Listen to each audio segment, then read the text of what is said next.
Ngayon ako sa'yo'y lumapit, sa'yong bisig ay muling humimlay.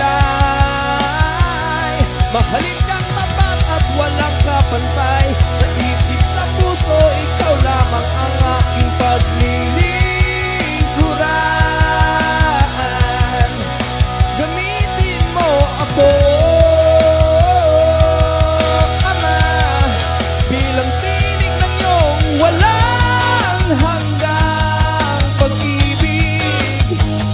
Maging ilaw sa dilim, tinig ng pag-asa at sandigan ng iyong mga anak.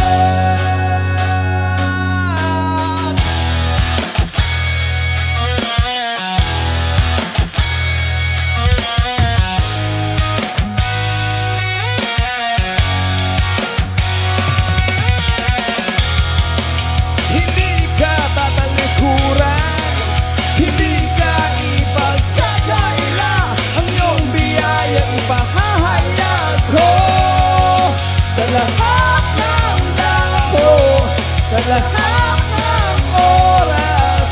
Sa'yo aking Ama, ako'y lumulod, nagpupuri,